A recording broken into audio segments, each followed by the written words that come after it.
Good evening and welcome to Alan's Italy. It's a pleasure to welcome you tonight. We are going to be taking a journey to my favorite place in the world, that is, other than Woodstock, Florence, Italy. It might be that we need to do the show in two segments because there's so much material that I have. But before we begin, I would like to indicate a few things. First of all, I've established a dedicated email address that I'd like to give you in case you'd like to ask a question about Italy, or in case you are perhaps taking a trip to Italy and you need some advice, or you'd like me to even do so much as to help you plan a trip. I'd be very happy to do so. It's a public service on my part, so you will not have to worry about payment for it. It will be my pleasure to do it.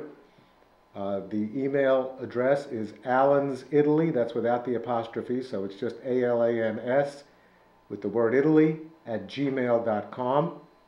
I will also kind of end my presentation at about 5:50 tonight to allow about 10 minutes for people to call in. If you'd like to call in, you can do so at 845-679-7777. And no matter where I am, I'm going to stop at that point and we'll see what happens. I hope somebody does call. There's also one thing I need to do, and this is really a function of the fact that I like to be perfect. And I said something during the Venice show that was not completely correct, and I need to correct it.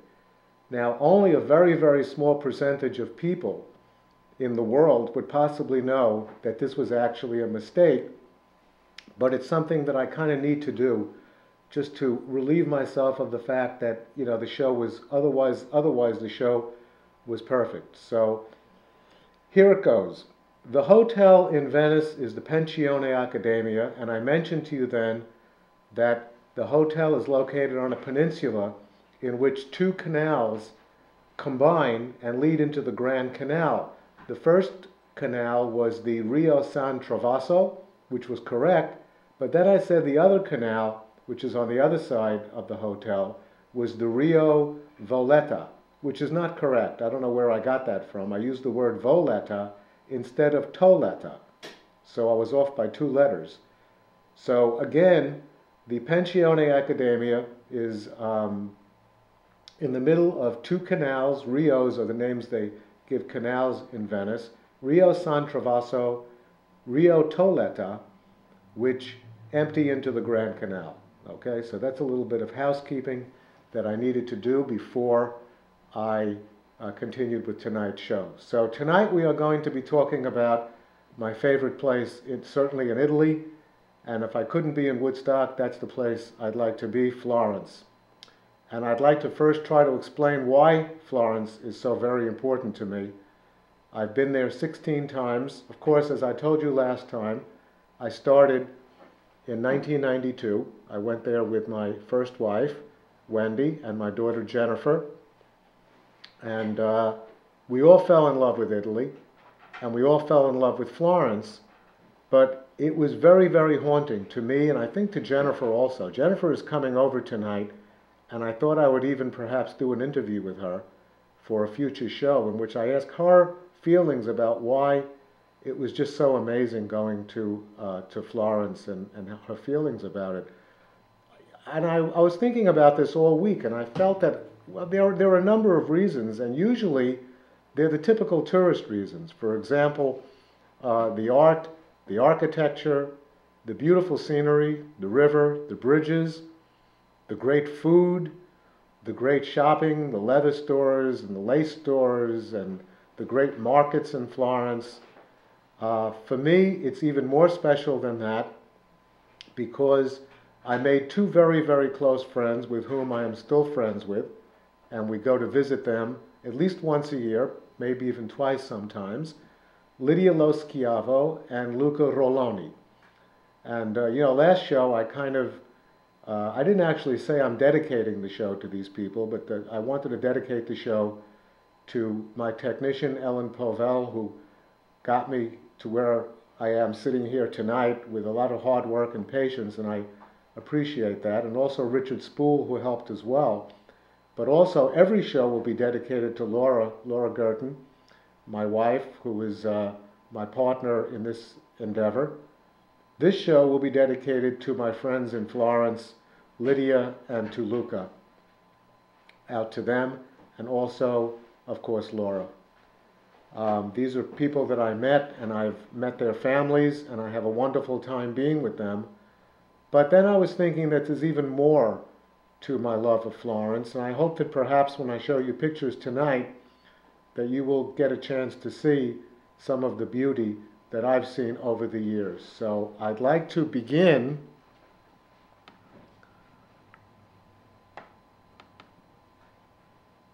with this first picture of Italy, of Florence, and I'd like to talk a little bit about this. This is let me make that a little smaller. Okay. If I were taking you on a tour of Florence, this is where I'd start.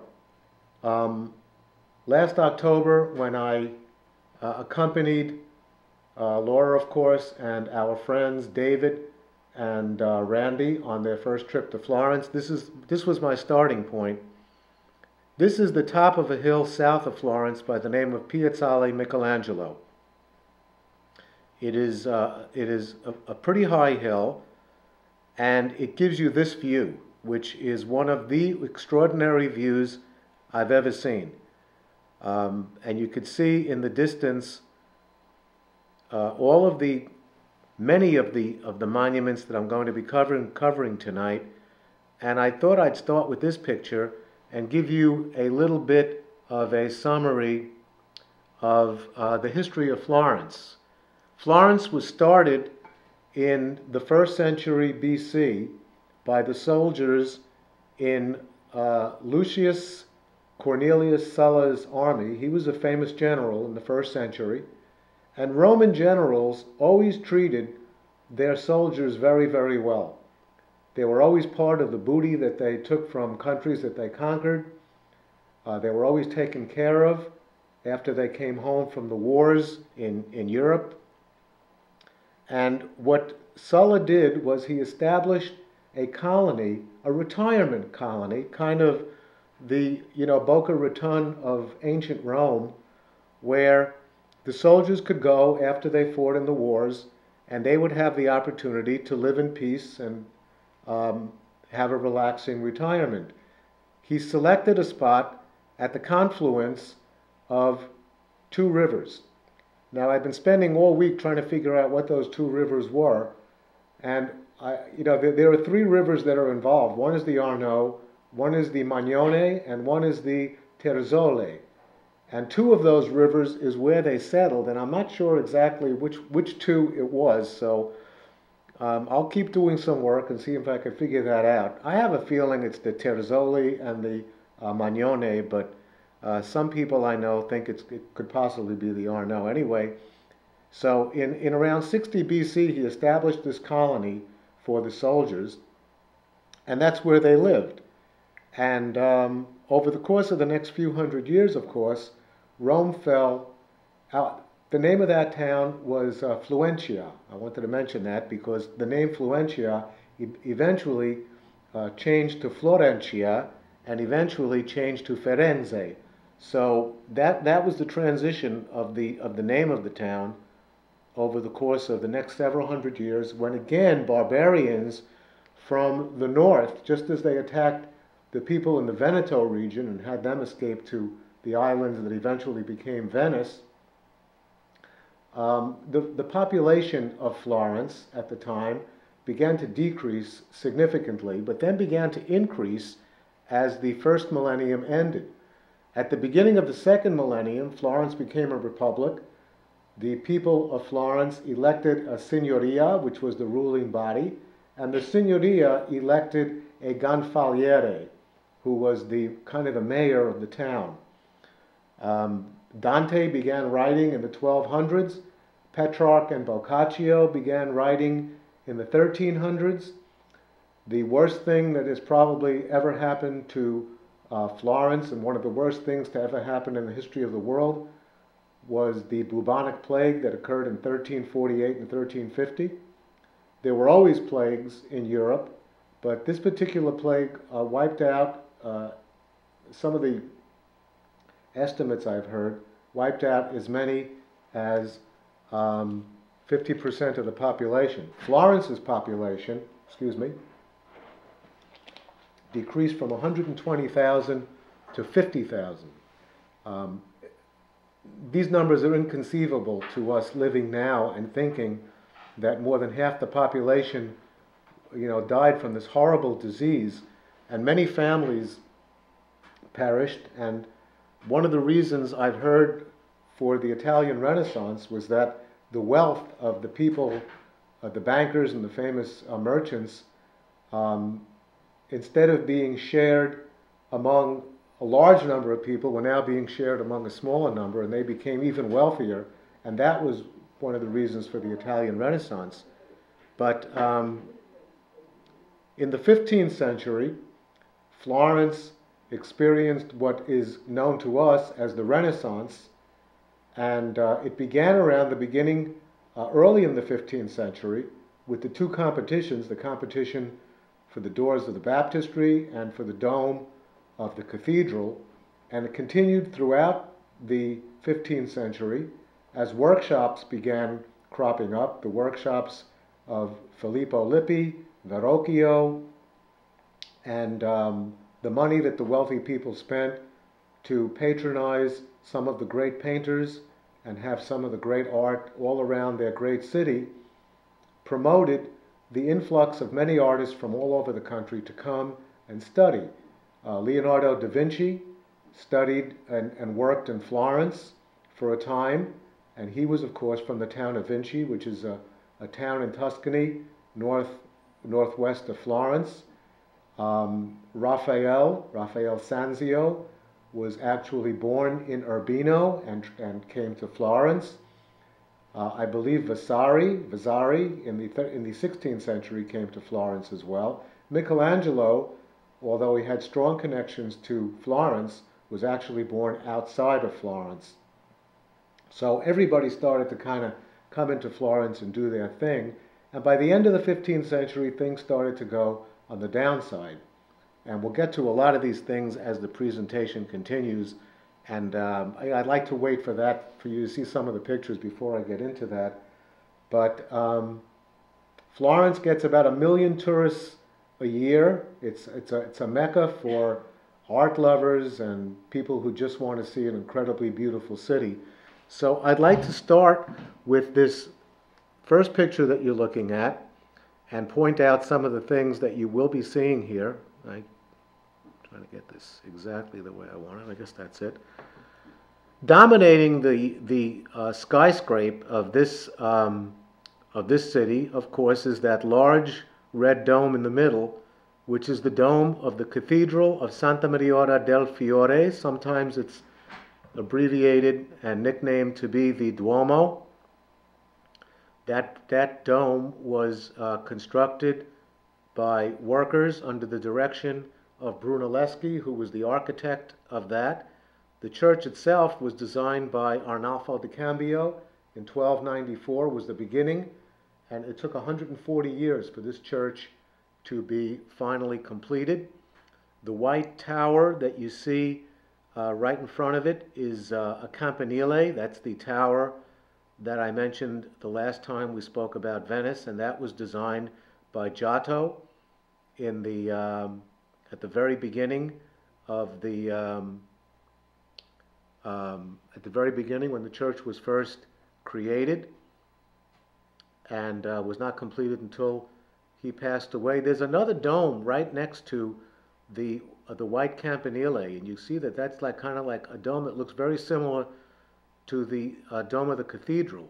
That dome is the dome of a church by the name of San Lorenzo, which was designed by Brunelleschi and was the Medici family parish.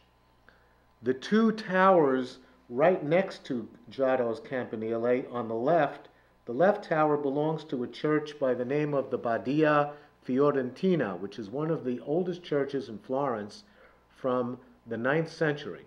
And the tower on the right with the flat roof is the Tower of the Bargello, which now serves as an incredibly beautiful sculpture museum, but at the time that it was built served as the prison.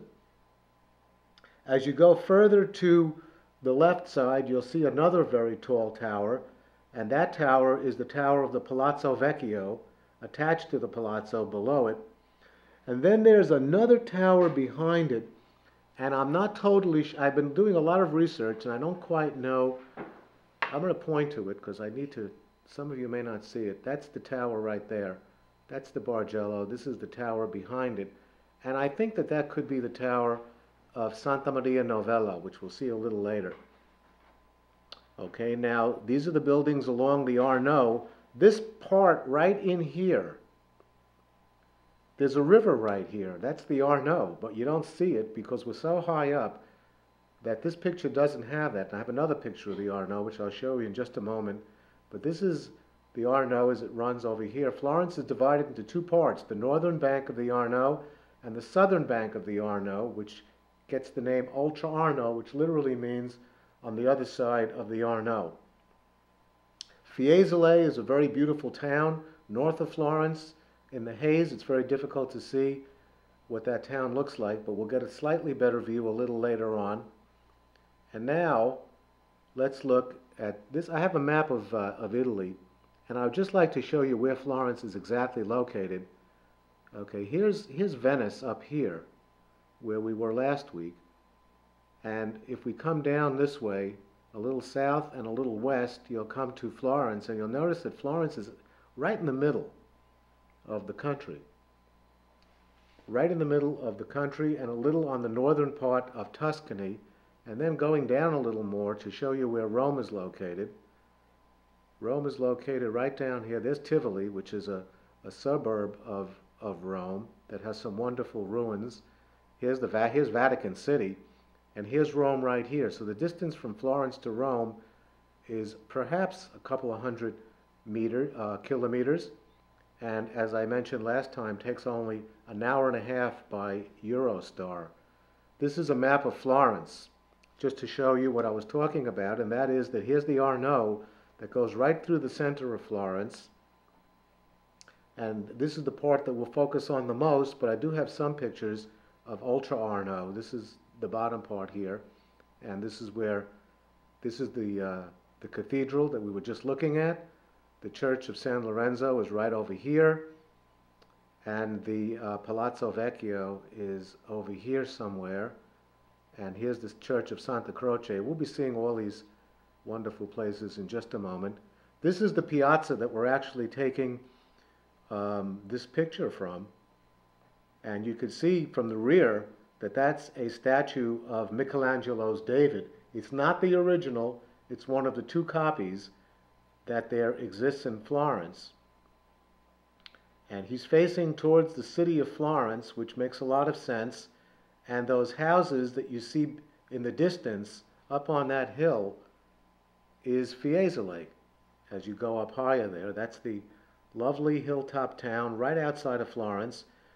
The dome just to the right of David is the synagogue of Florence from the 1870s. It's a beautiful building, and we'll get a better view of that in a few minutes. Let me just go to the next one. This is a great picture because you'll see that we're actually to the right of the cathedral here, and you get a very nice view of two of the buildings that I pointed out on the map. One of them is the Church of Santa Croce, which is the church right over here.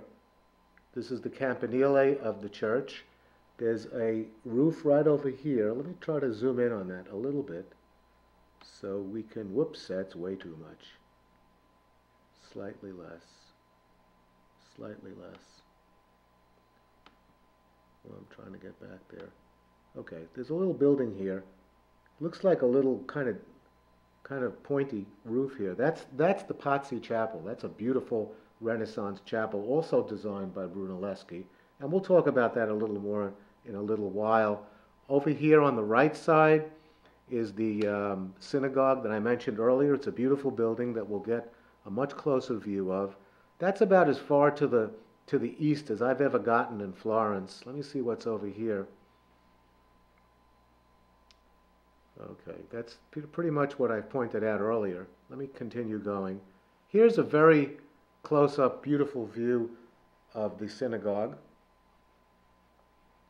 with its turquoise dome. This is a view of the Church of Santa Croce. And you can see even better now that here's the Pazzi Chapel right over here. It's a beautiful little building. We'll talk about that a little more later. This is the other side of this is Ultra Arno. And that building you see in the background that is absolutely huge is the Palazzo Pitti, which was built by the very wealthy Pitti family, P-I-T-T-I, I think it's two T's. They built this incredible palazzo with the intent of making it the largest palazzo in Florence, which they succeeded in doing, but unfortunately also succeeded in making themselves completely bankrupt, and they had to wind up selling that to the Medicis, who had much more money than they did. So that's a beautiful structure right there. Here's another view of it, but if I'd have to really try to get in very close. There it is in the back. You can see it right there. That's another view of that palazzo in the background. Trying to see what's up here. This is where we came from. Right up around here is the Piazzale Michelangelo, actually slightly more to the left, which we'll get a better view of later. This spire here belongs to the Church of Santo Spirito, which we'll be talking about in a little while as well. And this is the church of Santo Spirito, and there's the tower right there. So I guess I wasn't too far off on that. This is another Renaissance church with a very, very simple facade. That's the front of the church, what the front of the church looks like. And this was designed also by Brunelleschi, who built some really beautiful Renaissance churches.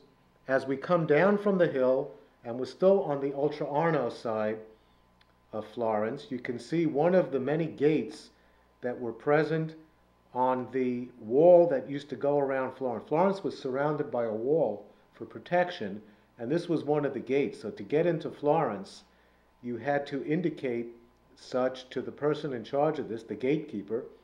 And look how big that door is. You know, you could see the cars and the people around it, and if you look how big the door is, the door was huge, and that was a very large entrance to Florence. From the south, there's another view of another gate that you had to pass through to get to Florence. That's the original gate from Florence during medieval times. Of course, it's now bustling with traffic. And now we've come down from Piazza Michelangelo, which is right up here on the top, but we're now down, and you could see that here's the Oltre Arno side of the river, and over here is the very famous, most famous museum in all of Florence, and that is the Uffizi. And notice this window right up here. This is a window where everybody stops to take pictures. These windows all around here, really, but this one, keep in mind, because the next picture is going to show you the actual photo you get from that window. This building over here, this is an archway, but that right up there with those little windows is the Vasari Corridor. The Vasari Corridor was a passageway or a tunnel that the Medicis used, and some of the people who worked at the Uffizi and at the Ponte Vecchio, at the Palazzo Vecchio, excuse me, to get from their offices. The Uffizi in Italian means offices. So to get from their offices back to the Pitti Palace on the other side of the river that we saw earlier, and not be outside among the populace, I guess if they were in a hurry, they took this corridor known as the Vasari Corridor. It was designed by the famous architect and artist Vasari, who wrote a very famous, one of the most famous and one of the first history of art books. And that's what the Arno looks like, looking towards the east. And that bridge in the background is the Ponte alla Grazie. This is from that window I just told you about. This is the view you get. And this, to me, is one of my favorite views of Florence. It is absolutely extraordinary. I have a picture of this in my den right next to my desk, and I like to look at this at least daily. And there's a lot going on here. First of all, here's a very good view of the Vasari Corridor. Here it is right here. It starts, comes in there, it probably goes under there, and I've never been in. I'll tell you why in a minute. I've never been in here, but it goes over there across the Ponte Vecchio. I'll talk about that in a minute, all the way to the Pitti Palace. And I've never been in this museum because it's virtually impossible to get in. Even tour books tell you that it's very, very difficult to get into this museum. It has famous portraits, but I have failed in my 16 attempts. And even hotels that I put on the job of getting me into that museum have been unable to do so. This is the famous Ponte Vecchio, which is the most famous bridge in Florence, and right in there is where we took the picture that was previous. Here's the previous picture. That picture was taken right from this spot. And the Ponte Vecchio is one of the most beautiful bridges in all of the world, but certainly the most beautiful bridge in Florence. The bridge right after it is the Ponte Santa Trinita. The bridge after it is the Ponte alla Carraia. I'm just going to keep going until I forget the bridges. The next one after that is the Ponte Vespucci, named after the Vespucci family. And on the left is Oltre Arno. On the right is the northern bank of the Arno. There is a beautiful hotel right by the entrance to the Ponte Vecchio, known as the Hotel Continentale. I've never stayed there, but I heard it's a very beautiful hotel. Right around the corner, again, I got to use the pointers, so we're going to have to get the picture smaller there. There's a little corner. You go around this corner and you come to a really wonderful hotel that I've heard about and seen. It's the Hotel Hermitage, which is really a beautiful hotel. So that's, look at that picture. That's pretty amazing. And let's continue. That's a view of the Ponte Vecchio from the other side. So now we're on the west side of the Ponte Vecchio, and that's what it looks like looking in the other way. Right next to the Ponte Vecchio and a little out of the picture is the Hotel Longarno. The best part about the Hotel Longarno is it's right on the river, and you get a really incredible view, and they have a bar right on the river with a beautiful window where you could sit and have a drink or a cappuccino and enjoy the wonderful scenery. And I think I may have a picture of it. Nope, I don't. Must have taken it out. Okay, sorry about that. Anyway, the view you would get would be this same exact view actually, but just from the other side of the river. So it's pretty much the same. You're not missing anything. This is a bridge of a scene of the bridge of Santa Trinita. And this bridge was blown up by the Nazis when they were leaving Florence in 1944. And the people of Florence built the actual bridge from all of the broken down pieces of stone that were left there by the Nazis. The Nazis destroyed every bridge across the Arno except one, and that was the Ponte Vecchio. So I don't know why they did that. They left one bridge standing, but when you look at that bridge, I guess even for the Nazis conquering places in Europe, it was kind of hard to do that. It was such a beautiful bridge. This is the Ponte Vecchio looking on the bridge itself. It's a pedestrian street only. No cars are permitted, and it's a really relaxing place unless you're a person who gets one of the quotes on jewelry from the jewelry stores to the left and the right. You see those stores where people are looking into? Those are jewelry stores that have just incredible pieces. In my opinion, a little overpriced, but a fun place to shop and see what's going on. And this bridge is always crowded with people. There are the people on the right side looking over and at the spot where one of our pictures was taken. I believe that this up here, this could be the Vasari corridor. Remember earlier I said that the Medicis went across the bridge through this corridor to get to the Pitti Palace. So this is the Vasari corridor up here that I've never been to. This is the spot where people take their pictures, and at night it's even jumping with people.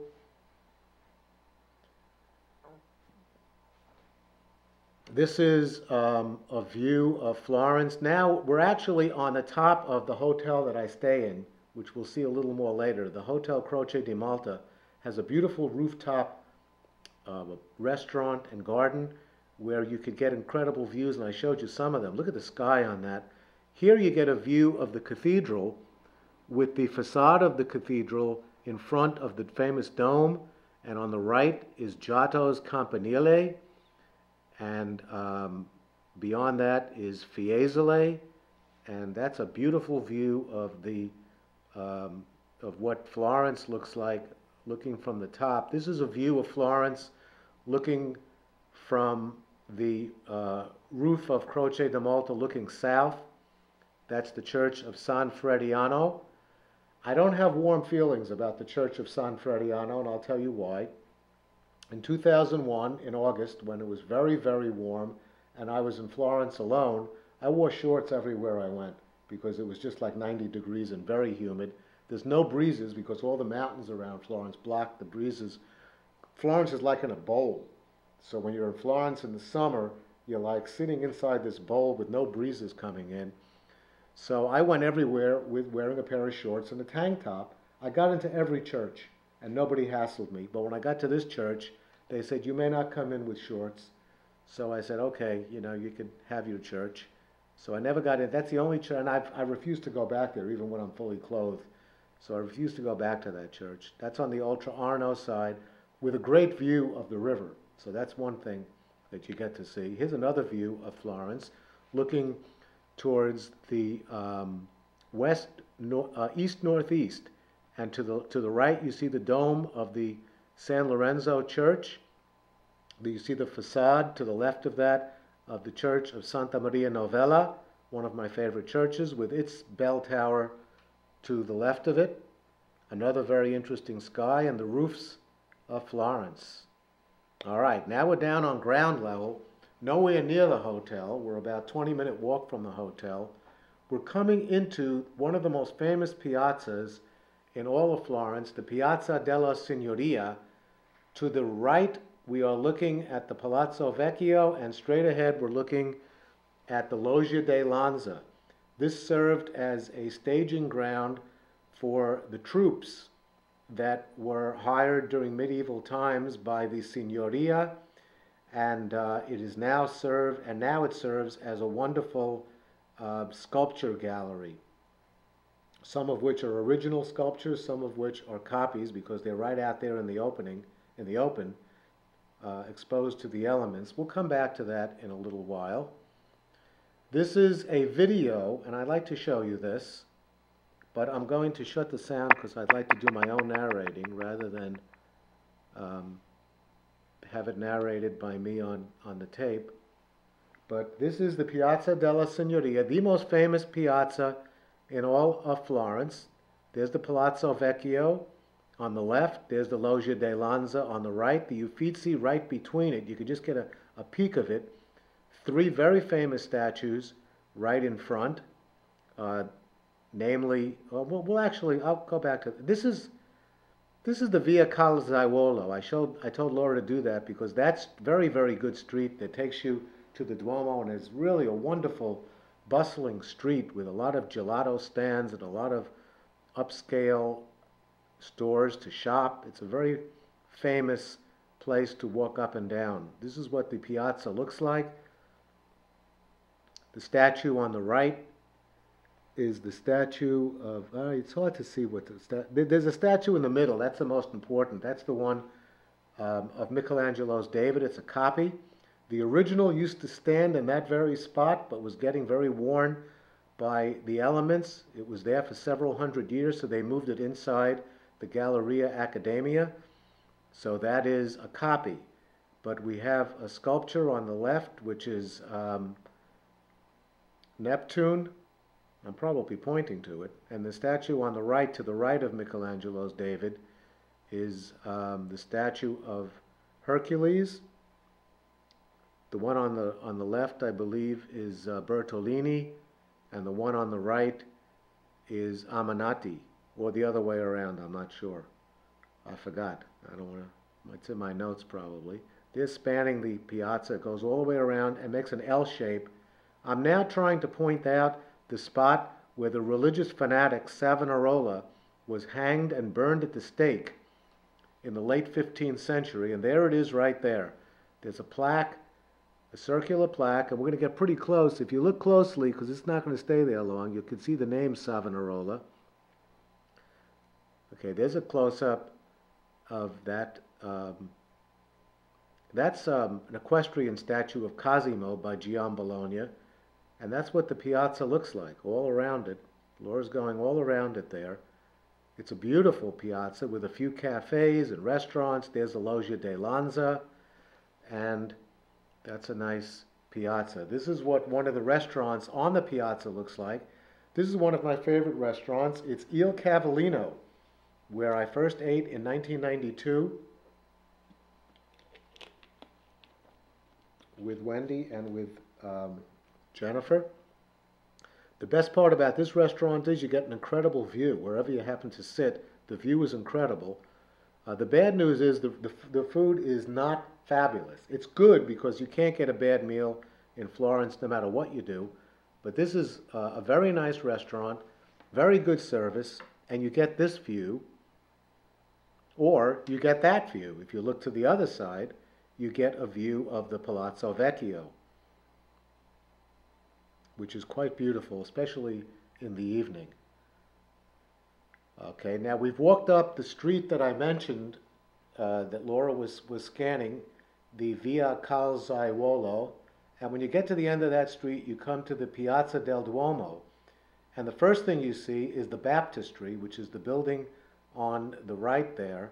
This loggia that's blocking it kind of in the front is the Loggia di Bigalo, which is now serves as an exhibition hall for some famous um, exhibitions that take place.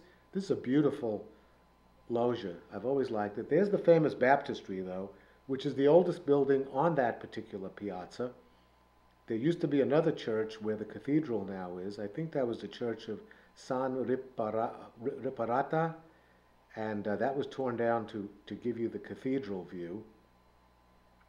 There are three famous doors, the famous competition doors that was won. The competition was won by Ghiberti. He did the southern doors and also the eastern doors, which are known as the gates of paradise, because as you go through the gates coming out of the baptistry, you get a really great look of the cathedral. The northern doors were done before Ghiberti did his work. It took Ghiberti, I think, 30 years to do the two doors, and they're beautiful, except people stare at those doors as if those are the actual doors, and they're not. Those are copies of the doors. The actual doors are located. The doors are the same, but the sculpture on the doors that Ghiberti did are in the Museum of the Duomo, which is not far from here. That's a better view. Well, here's another video. It's not bad. It just gives you a better view of the piazza. That's the baptistry right there. You get a really nice view of it now. It's a bustling piazza. There's horse-drawn carriages. I've never taken one in Florence. I just cannot take a horse-drawn carriage in Florence. I don't know what that is. Probably because I never took one in New York going around Central Park. There's the cathedral, the facade, a beautiful facade. It's supposed to be pedestrians only, but I see that there are cars there. There's the Loggia di Bigalo, so that's a great view of it over there. And to the left of that is the Via Calzaiuolo that we just came up in order to get to this spot. And there's lots of people in this piazza. And I think I could stop it there because I don't think there's much more going on in this view. So let's move on. Here's another view of the baptistry in the front. This is a great view because it gives you a lot of things. It gives you the campanile, it gives you the baptistry, it gives you the facade of the cathedral, and it also gives you the Duomo behind it, the dome of the Duomo. Now, look over there on the extreme left-hand corner. I got to use the pointer. See this green cross? That's a drugstore known as a farmacia. That's a great place to know where it is, because if you ever need a doctor and can't get to a doctor, you go to the farmacia, and there's a pharmacist there who knows an awful lot about medicine and will help you to possibly find a remedy for whatever ails you. I'd just like to now just point out that if you'd like to call the station, once again, the number is 679-7777. We're a little early now, so we still have a little while. Hopefully somebody will call. This is a really wonderful view. I love this view. This is another view of the facade of the cathedral and the side of the cathedral, the campanile with the dome behind it. This is a wonderful view of a street in Florence. This is a piazza, one of my favorite piazzas, the Piazza San Firenze. And it's named after the church on the right side. You can see the church on the right. You can see the two towers. The one on the left is the Badia Fiorentina, which is one of the oldest churches in Florence. And right across the street is the Bargello, which is now a sculpture gallery. There's the building with the tower right above it. Right now, this is not a pedestrian-free street, so you have to be careful. And you have a lot of stalls over there which sell scarves and things of that nature. Peeking out from the top of one of the roofs behind the Badia Fiorentina is the dome of the cathedral. There's one of the stalls right on that same piazza. The incredibly good-looking gentleman there wearing the red scarf, the reddish-orange scarf, is my friend David, and his mom right in front of her, him rather. He just bought that scarf, which made him look even more handsome than he did before. Standing right behind him, not standing, but the building right behind him, is the Bargello.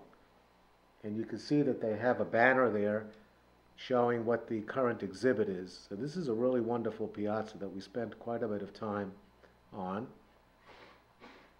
This is another famous piazza, the Piazza Santa Croce. That's the Church of Santa Croce, which is known as the Pantheon of Florence because it is the burial place of many famous Florentines. Michelangelo is buried there. Also buried there is Machiavelli, Galileo. Dante is not buried there, even though there's a statue. If you look at the statue right over here, that's Dante's statue. We'll take a better look at that in a little while. This is a beautiful piazza. That's the piazza looking in the opposite direction, standing right in front of the church and a little to the left as you're standing facing towards this view is this incredibly beautiful piazza, which served as a staging place for jousts during the 15th century, sponsored by the Medici. And this was for the populace that surrounded this piazza. It probably didn't look very much different from the way it looks right now. And now, of course, they don't have jousts, but they do have soccer matches. But it's just a great place to relax and walk around. And of course, there are souvenir stands all around it. Here's the statue of Dante. Why is there a statue instead of his actual remains? Is that Dante was banished from Florence in I believe, in the early 14th century, and he wound up in Ravenna. He died in Ravenna. Whoop. Somebody's calling a little too early, but I'm going to stop and take this call. So I'm very pleased to get a phone call, and I'm going to now answer this. Welcome to Alan's Italy. Hello, Alan. My name is Richard. Hi, Richard. I have a question concerning the Renaissance. All right. Why did the Renaissance seem to have begun in Florence in the 15th century? Specifically, why Florence and why that time? Okay. Excellent question. Stay on the line because if I hang up, then I may get a phone call in the middle of this. So I'm told that I'm going to answer this while I'm speaking to you on the phone. Okay. Okay, so the Renaissance, which began at the beginning of the 15th century, around the beginning of the 15th century, took place in Florence because of a number of characteristics. The first thing is that in Florence at that time, there were three things that were going on. It was the confluence of three major events that a friend of mine named Frank Palaia gave me permission to use his phrase. He called it a perfect storm of events. And what happened was that the guilds, which represented the textile industry, became very powerful and very wealthy. The bankers became very wealthy in Florence, loaning money to kings in Europe who were having wars against each other. They used many of the banks, especially the Medici banks, for their funding. And the church became pretty wealthy and became very powerful at that time. These three institutions served to provide patronage for the artists who were given commissions to do some of the great work of art that you find now in the churches, especially the chapels. For example, the Cappella Turnabone, which was sponsored by the Turnabone family, which appears in the church of Santa Maria Novella, the Strozzi chapel, which again, Strozzi was a very wealthy banker, which is also in that same church.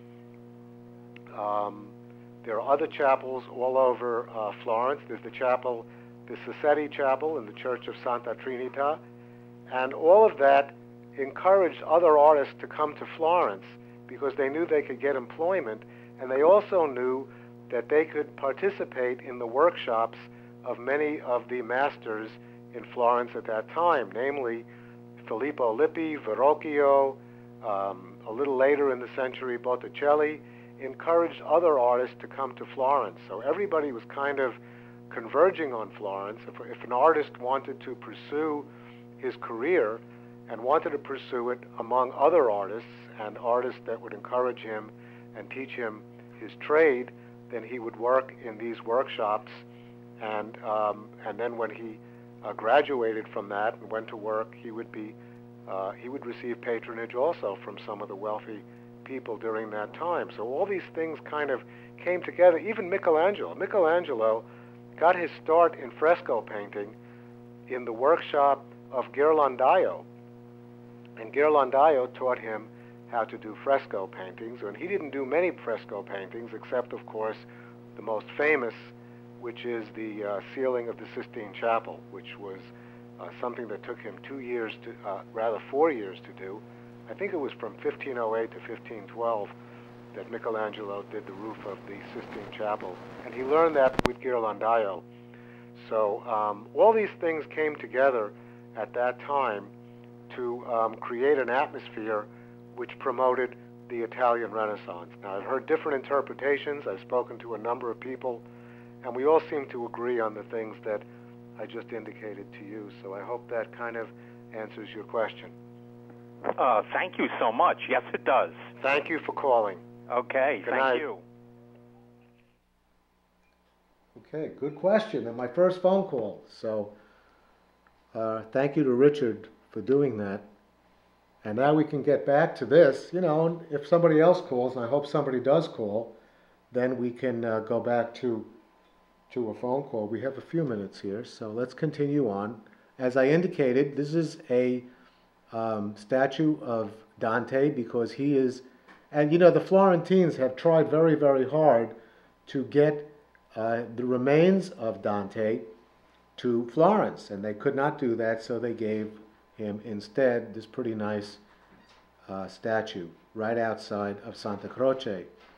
This is the chapel that I kept referring to when we were looking at the Church of Santa Croce from the top of Piazza Michelangelo. This is the Pazzi Chapel, and it's very, very pretty. It's right over here. Again, I'm going to use the right over here. There it is right there. And let me zoom in a little bit. I don't want to zoom in too much. Do you see I zoomed in too much? Okay, that's the roof that we were looking at from a distance, and you can see how nice that looks right now. And we can go back slightly. And I want to go up. I want to go there. Okay, there it is. There's a great view. I'm looking through the gate right there that creates this little cloister here. There's the tower. The church is on the left side with a very nice loggia right there. And there's the chapel created by Brunelleschi. The inside is very simple, but very beautiful. Okay. This is the most famous ice cream in the world. This is the Gelateria Vivoli, and that's the name of it. And this is what the gelateria looks like. Rick Steves, in his famous tour books on Italy, refers to gelato as the edible art form of Florence, and he is completely right. Somebody once sent a postcard to Vivoli telling them what wonderful ice cream they make, and they made the postcard Vivoli, Italy, and that's all they had on the postcard. No address, no city, and it got there because everybody knows Vivoli. Now, what you would do is you'd go in on the right side where that lady is exiting, and you would go up to the main counter, and they have different size ice cream cones and cups. You choose the one you'd like, you pay for it, you take the ticket over to the left door where all the ice cream is lined up. and there's like 35 flavors, and each one is better than the previous one. You're probably wondering what my flavor is. My favorite flavor is riso, which is ice cream that tastes like rice pudding with little pieces of rice in it, and it is absolutely incredible. My second favorite is pistachio ice cream. My third favorite is stracciatella, which is chocolate chip. Laura's favorite gelato is pear caramel, and she has that every time she's there. And this is, you must go here, especially when you're in the Santa Croce area. You just go about 2 blocks to the west. I always get that east-west thing a little confused, but you go to the west a couple of blocks to Via Torta, and there is the famous gelateria. But don't go in August because they're on vacation in August. Here's the cathedral. The synagogue. Here is the synagogue of Florence. It was built in the late 1800s, and it is quite beautiful. And I think that we're going to stop there and go one moment to our conclusion. But before we do that, I would just like to say to you, thank you for watching, and buonanotte e buona fortuna.